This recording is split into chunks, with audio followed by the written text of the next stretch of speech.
Wow.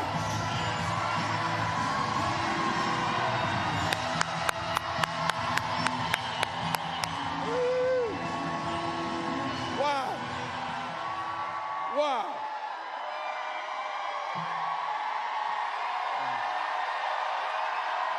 Thank you.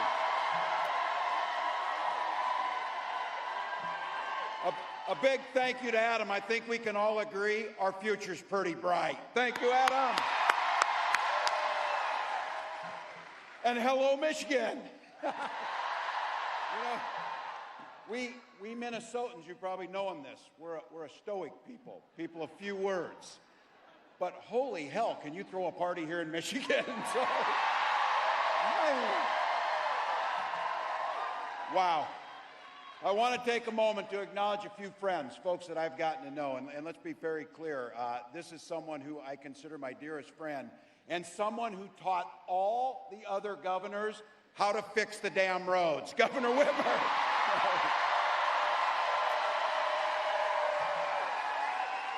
You have got a treasure in Michigan. And I'll tell you what, we share a lot between us in the upper Midwest. We share. Oh, we need some water. We have somebody down. We need some water. Medic. We need a medic right here. You got somebody here? Got him? All right, we got a medic on the way.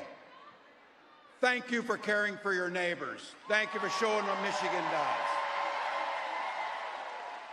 Look, we share a lot of things. That's one of them. We're neighbors and we're not weird, that's for sure. But I got to tell you, something else we share is a care for the incredible natural resources. We in the upper Midwest, in our states, we care for 20% of the world's fresh water in those Great Lakes.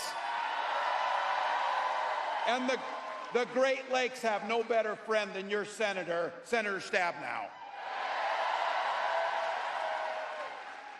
I got some members of Congress I had the privilege of serving with and some that are new to that place. Let's be clear. We got to put gavels in the hands of these Democratic representatives so that we can get some work done. My friend Dan Kildee, Debbie Dingell, Haley Stevens, Alyssa Slotkin, Hillary Scholten, Representative Thander, I believe just won a primary here, Wayne County Executive Warren Evans, and the chair of the Michigan Democratic Party, Lavora Barnes. Thank you. And I want to just take a moment. It's been a pretty interesting 24 hours for me, I'll have to be honest. And I don't know how I could explain to you walking into that arena in Philly or that field out in Wisconsin or right here to what I have been told is the largest rally of the campaign in here.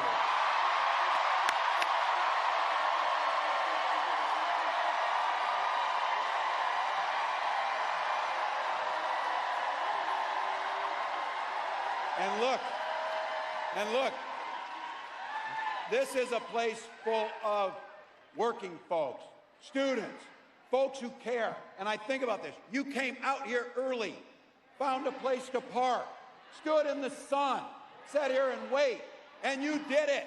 You did it for one simple and eloquent and beautiful reason. You love this country. You love this country.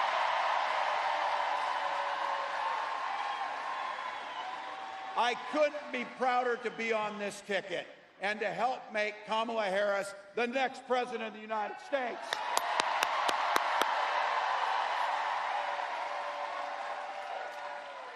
Every day of her life, Vice President Harris fights for the American people. She's taken on predators, fraudsters, and transnational gangs. You heard it. She stood up to powerful corporate interests, and she has never hesitated to reach across the aisle, try and find some common solutions. And she has done it, and this is what we know.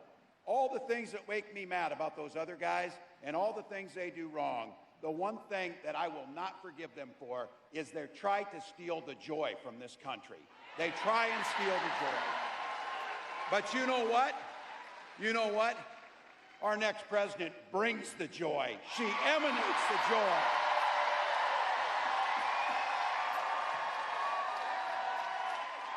I know a little something about that commitment to people. I was born in a small town of 400 people in Nebraska, and community was the way of life. My mom and dad taught me you show generosity to your neighbors, and you work for a common good amongst them. At 17, I joined the Army National Guard.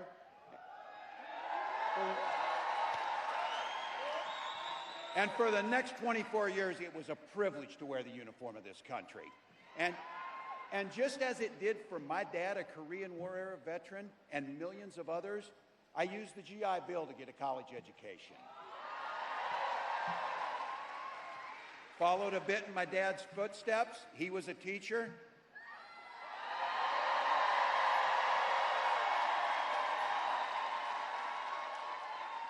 My brothers and sisters were teachers. And they married teachers. I had the privilege of teaching high school social studies. And I coached the football team. We did win a state championship. I tell you that because don't ever close the yearbook is my pro tip to you. My students were the ones who encouraged me to run for office. I never thought much about it. But they saw in me what I hope to instill in them, a commitment to the common good, a true belief that one person truly can make a difference in their world. I lived in a district where I didn't know this at the time. Only one other Democrat since 1892 had won that district. And on that election night, my neighbors graced me with the opportunity to go to the United States Congress and represent them.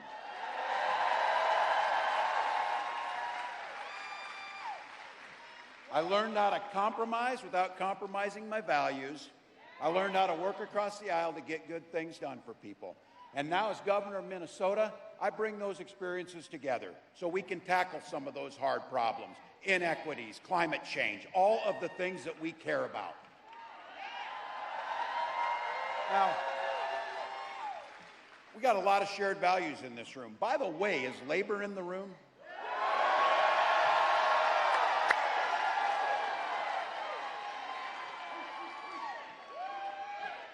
This might be my chance to use it. Yeah. Yeah.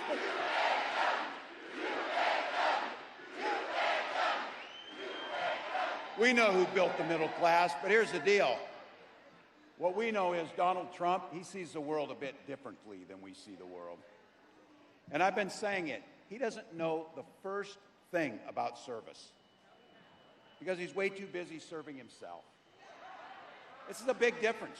Again and again, he does things that weakens our country, only to strengthen his own hand. He mocks our laws. He sows chaos and division amongst the public. And that's to say nothing about his record as president. He is that. He is that. Look, we had the worst crisis of a generation, and he froze during COVID. People lost their lives because of that. He drove the economy into the ground, and make no mistake, violent crime was up during Donald Trump's presidency. And that's not even counting the crimes he committed. Some of the gray hairs in here remember a Republican Party that used to actually talk about freedom. These guys, when they talk about freedom, it means government has the freedom to invade your exam room with your doctor. Now, I know, look, we got a lot of commonalities. And I'll say this, as an NFC North guys, Vikings fans are proud of the Lions. I will say that. I will say that. But in Minnesota, we respect our neighbors' personal choices. We may not agree with them or make them from ourselves, but I've been saying this. You all know it. Our golden rule is mind your own damn business. Just mind your own business. It's amazing what minding your own damn business does to make things work better. Don't like a book, don't read it.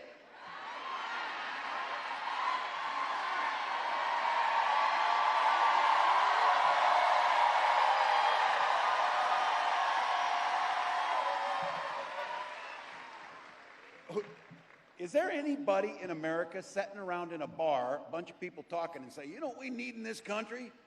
We need to ban animal farm. That's the first thing we'd even do. Nobody says that. But you know what? It would be fun if it wasn't so dangerous, because then they start thinking about things like IVF and banning IVF. And I have to tell you, this is very personal for my family. When my wife and I decided to have children, we went through years of fertility treatments. Remember, every time the phone rang, I'd catch my breath, I'd feel nervousness, and then it would be a crushing feeling when they told us that the treatments didn't work. The agony of that I can feel to this day. But I can also feel some joy in this, because it wasn't by chance, as I say this, when our daughter, and we finally conceived, and our daughter was born, we didn't hesitate at all. We named her Hope. We named her Hope.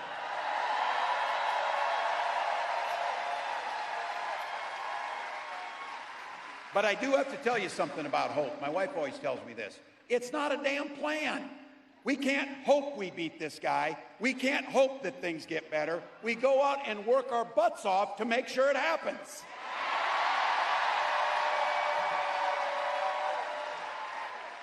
So when our next president walks out here and she talks about freedom, she means the freedom to make your own health care decisions.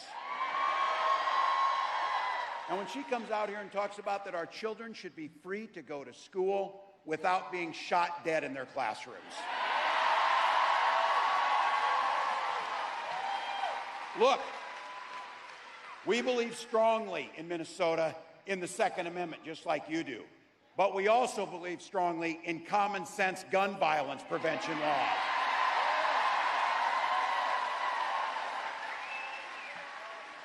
Freedom to an education's a ticket to the middle class, not crushing student loan debt. And it's a place where we know freedom means we settle our political differences not through violence, but with our votes.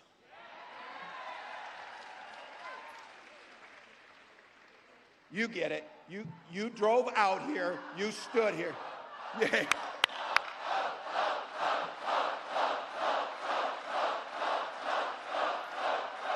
Please. Look, and let's all decide right now on this, whatever. We know it's going to be a hard race. We know it's going to be close. But let's don't be so close that these guys have anything to say. Let's don't be so close that there's anything. Let's just win the damn thing by a broader margin. Simple proposition. This election's about which direction this country's going to go in. We know Donald Trump's taking us backwards. And don't believe the act. He's playing dumb. He knows exactly what Project 2025 is going to do to our personal liberties. Destroy unions, rig the economy for the ultra-wealthy. We know that when he goes back, he's picking up and doing the same things he did when he was there the last time. Except, you all know this, it will be much, much worse when he comes back. Raising costs for all of you, repealing the Affordable Care Act. He doesn't care. Gutting Social Security, and be very clear. They can say whatever they want. They are banning abortion across this country, no questions asked. No questions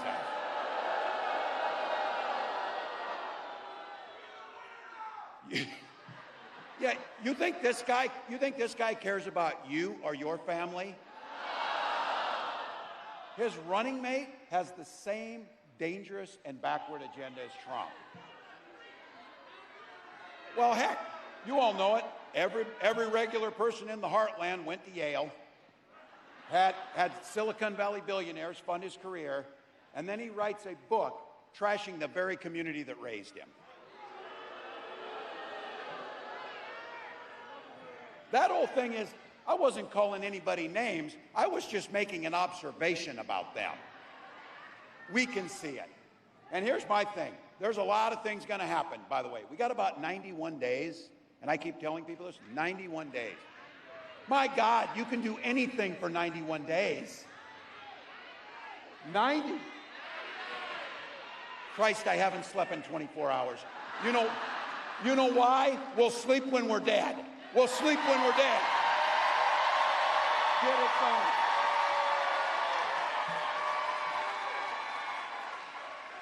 Here's my brass ring I'm looking for. I can't wait to debate this guy. I cannot wait to talk about what they think. I can't wait to ask him why he wants to take health care and take reproductive rights, and why he wants to make sure that the wealthiest pay no taxes as we destroy unions in the middle class. So here's the deal. You said it. These ideas that they're putting out there, they are weird as hell. No one's asking for it. No one's asking for it. We're asking a fair shot. We're asking for health care and child care.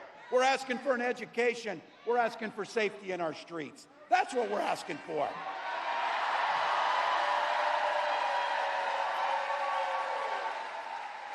And we're going to get it because that's what this campaign's about. It's about moving forward. Look, you know that Kamala Harris believes that you should be making the own choices in your life. She believes that every person should have an opportunity to enter the middle class. She believes in something so beautiful and simple with joy. She believes in the promise of this great nation.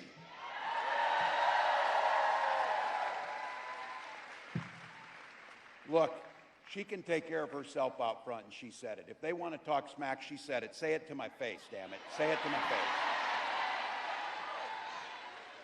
But what I got to say is, we got to have her back. We got to have her back. So, Madam Vice President, thank you for the trust you placed in me. Michigan, help me right now give a warm Midwest welcome to the next President of the United States, Kamala Harris.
To handle. We got business to handle. Good evening, everybody. Good evening, good evening, good evening. Can we hear it up for Tim Walz? Isn't he amazing? He's going to be the most incredible vice president. All right, so it is good to be back and to be with so many incredible leaders. I love you. Governor Gretchen Whitmer, thank you for your friendship, your sisterhood, and your leadership, and we are going to do this together. Lieutenant Governor Garland Gilchrist, thank you so much. His parents are over there, and the members of Congress, including Senator Debbie Stabenow, my dear friend, and your next United States Senator, Representative Elisa Slotkin. We're going to get that done. Mayor Mike Duggan, thank you for the warm welcome always. And of course, it is so good to be with the President of the United Auto Workers, my dear friend, Shawn Fain.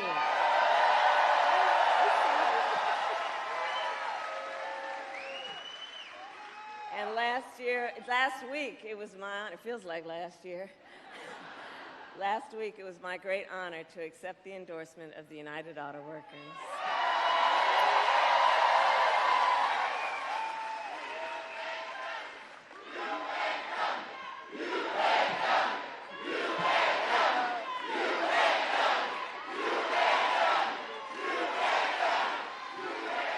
And the UAW has always worked to lift up the working people of our nation.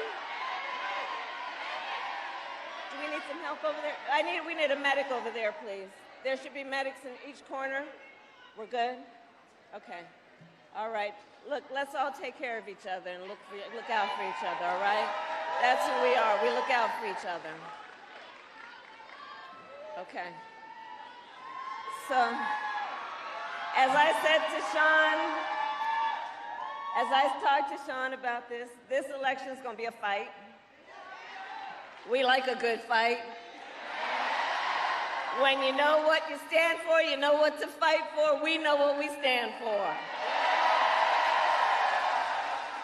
So I'm so proud to have UAW by my side because y'all know how to fight and you know how to win. Today, I also bring greetings from our incredible President, Joe Biden. That's right. Joe. That's right.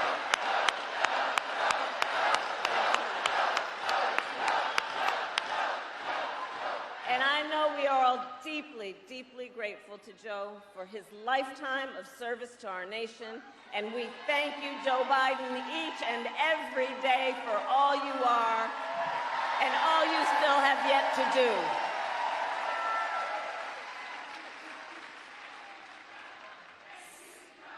Thank you, Joe. Thank you, Joe. Thank you, Joe. Thank you, Joe. Thank you, Joe. Thank you, Joe. That's right. I'm going to tell him what you said. So, Michigan, this has been a big week. On Monday, I officially became the Democratic nominee for President of the United States.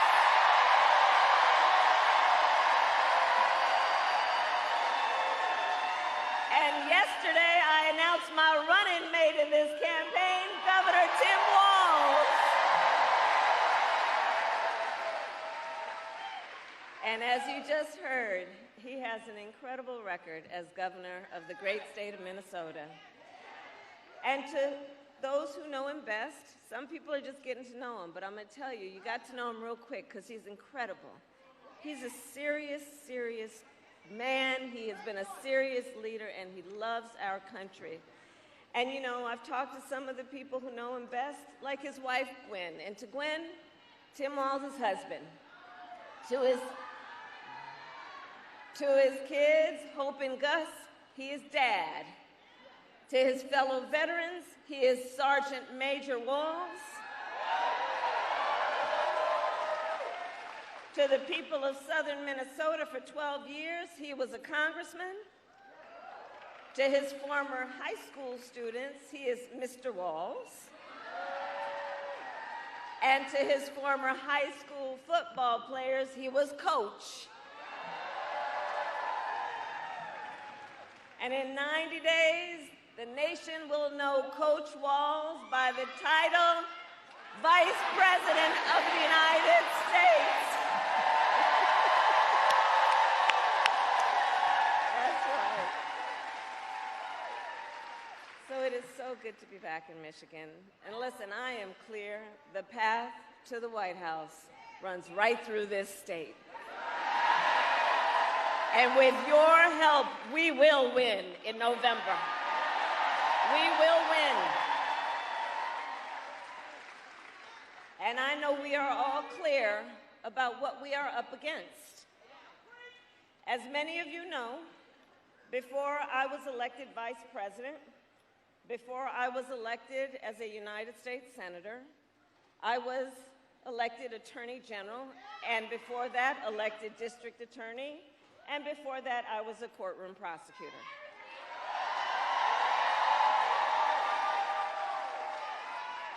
In those roles, I took on perpetrators of all kinds.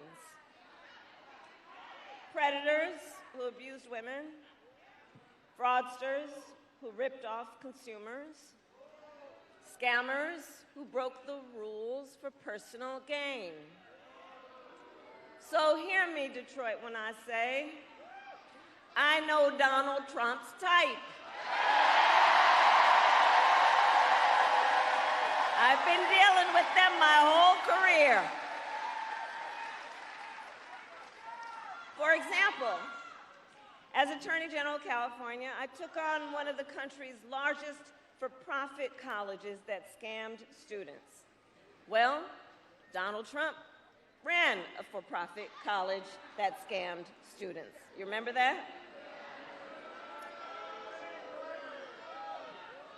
As a prosecutor, I specialize in cases of sexual abuse. Well, Donald Trump was found liable for committing sexual abuse. As Attorney General, I held the big Wall Street banks accountable for fraud. Well, Donald Trump was just found guilty of fraud. 34 counts, to be exact.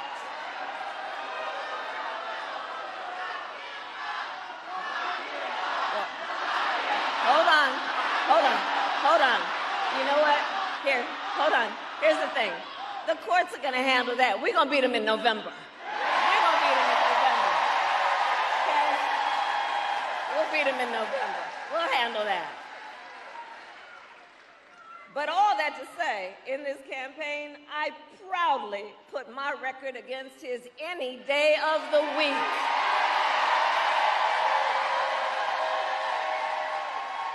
Any day of the week.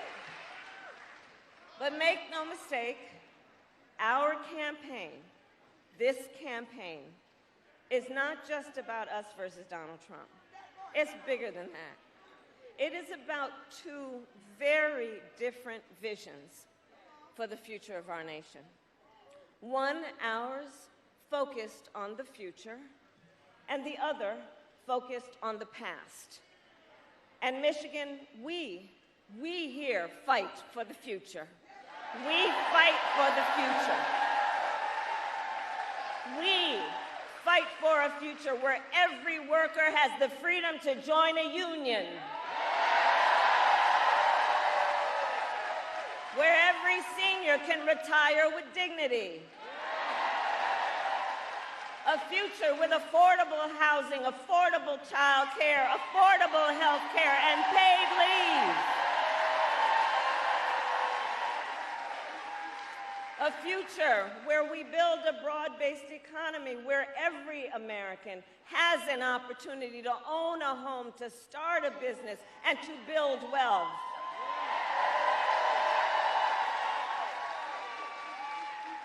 And understand, in this fight, we are joyful warriors.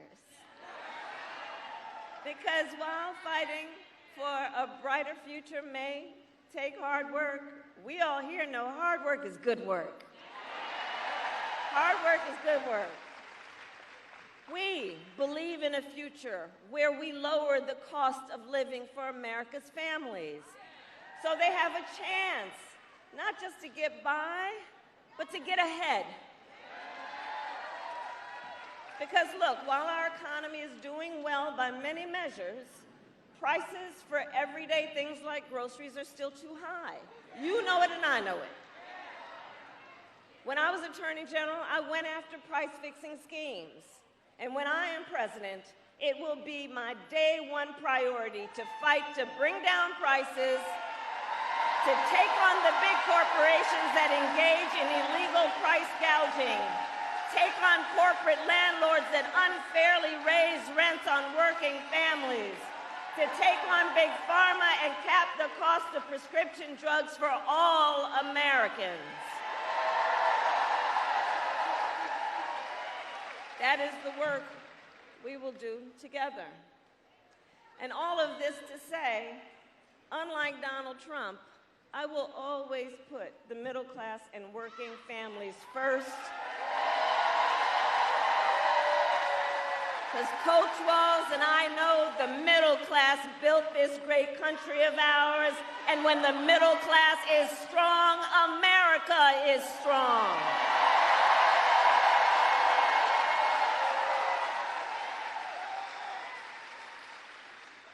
And look, as we move our nation forward, Donald Trump intends to take our nation backward. Just look at his Project 2025 agenda. Project 2025.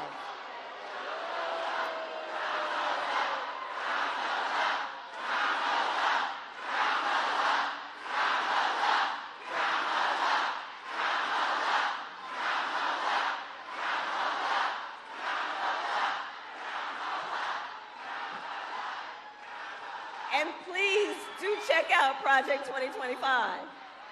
Because I'm telling you, it is a plan. It is a plan to weaken America's middle class. Project 2025, if he is elected.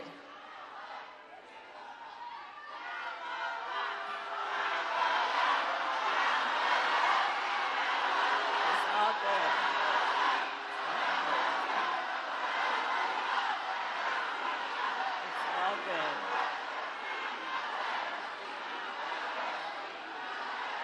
I'm here because we believe in democracy. Everyone's voice matters, but I am speaking now. I am speaking now.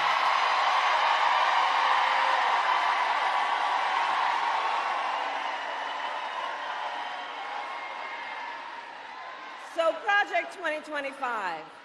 Look, if he is elected, Donald Trump intends to give tax breaks to billionaires and big corporations. He intends to cut Social Security and Medicare. He intends to surrender our fight against the climate crisis, and he intends to end the Affordable Care Act. You know what? If you want Donald Trump to win, then say that, otherwise I'm speaking.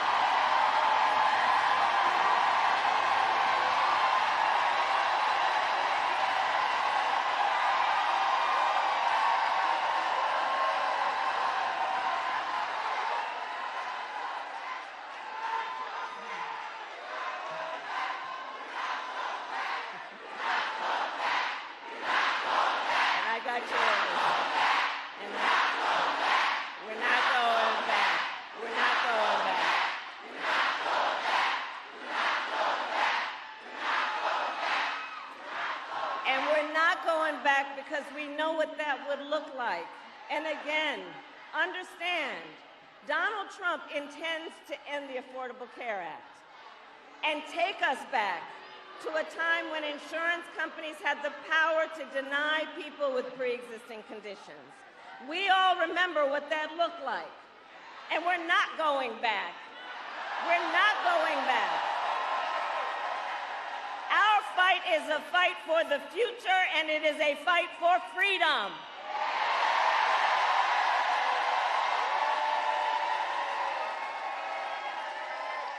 Across our nation, we are witnessing a full-on attack on hard-fought, hard-won fundamental freedoms and rights, and we will not stand for it.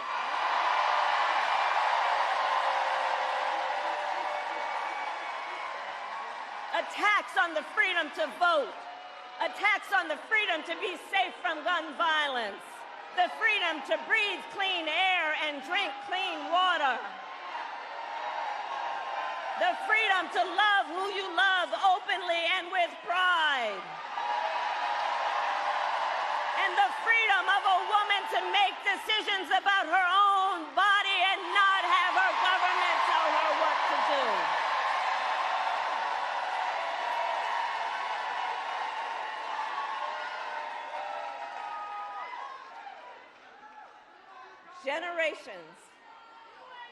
Generations of Americans before us led the fight for freedom. Now the baton is in our hands, each and every one of us. So we, who believe in the sacred freedom to vote, will finally pass the John Lewis Voting Rights Act and the Freedom to Vote Act.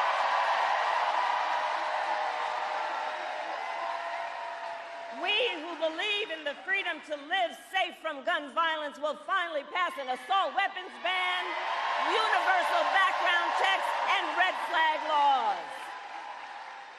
We who believe in the freedom to organize will pass the PRO Act and put an end to union busting once and for all.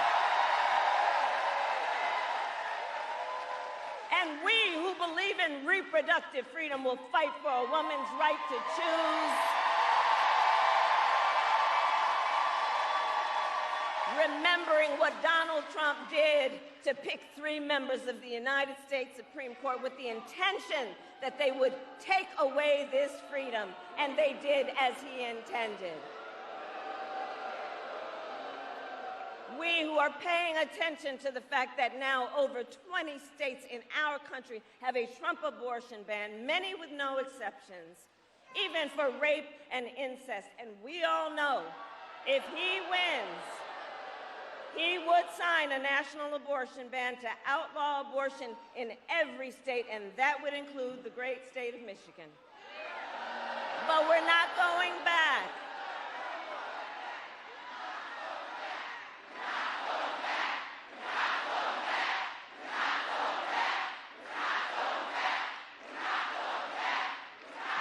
And on that point, it is because there is a thing about who we are that is a bit different from the folks on the other side. We trust women to know what is in their best interest and not have their government telling them what to do. And when I am President of the United States and Congress passes a bill to restore reproductive freedoms, I will sign it into law.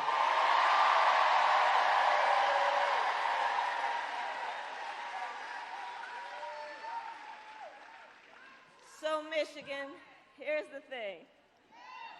So much is on the line in this election. And we gotta remember, you know, we knew who he is and what he was about in 16 and in 20, but there's also something else that has happened recently that we really have to prioritize in our mind about the danger we're looking at. Last month, the United States Supreme Court basically just told the former president, who has been convicted of fraud, that going forward, he will be immune no matter what he does in the White House. But think about that. Think about that. Think about what that means. Think about what that means. The man has openly vowed, if reelected, that he will be a dictator on day one. Think about what that means when he said that he will even, quote, terminate the Constitution of the United States. Because let us be very clear, someone who suggests we should terminate the Constitution of the United States should never again stand behind the seal of the President of the United States. Never again.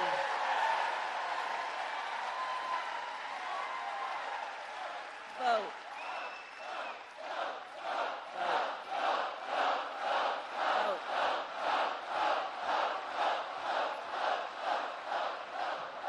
That's right. So here's the thing, to your point. When it comes down to all of the things that are important about this. I think the most important thing that I love you back. And listen, one of the things that I know brings us all out today and always is we love our country. We love our country. We love our country. And I do believe it is the highest form of patriotism to fight for the ideals of our country. That is how we preserve the promise of America. After all, the promise of America, think about it, is what makes it possible for Tim Walz and me to be together on this stage today. Think about it. Think about that. 2 middle-class kids, one a daughter of Oakland, California, who was raised by a working mother. I had a summer job at McDonald's. The other, a son of the Nebraska plains who grew up working on a farm. Only in America is it possible for them together to make it all the way to the White House. Only in America. Only in America.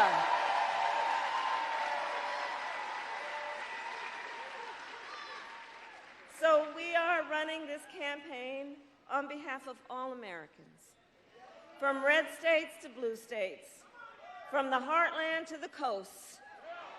And when elected, I promise you we will govern on behalf of all Americans. I promise that.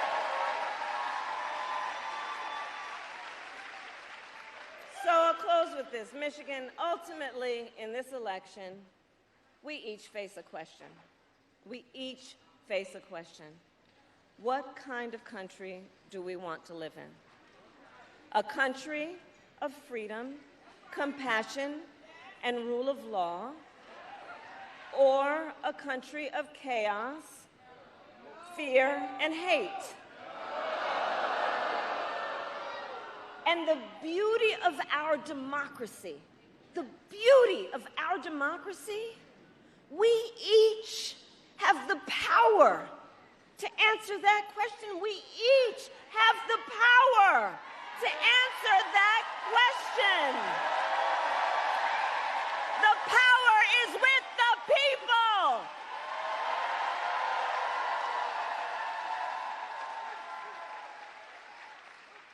So in the next 90 days, we need you to use your power. We need you to knock on some doors. We need you to register folks to vote. We need you to organize and energize and mobilize and make your voices heard. So Michigan, I ask you, are you ready to make your voices heard? Do we believe in freedom? Do we believe in opportunity? Do we believe in the promise of America? And are we ready to fight for it? And when we fight, we win. God bless you and God bless you.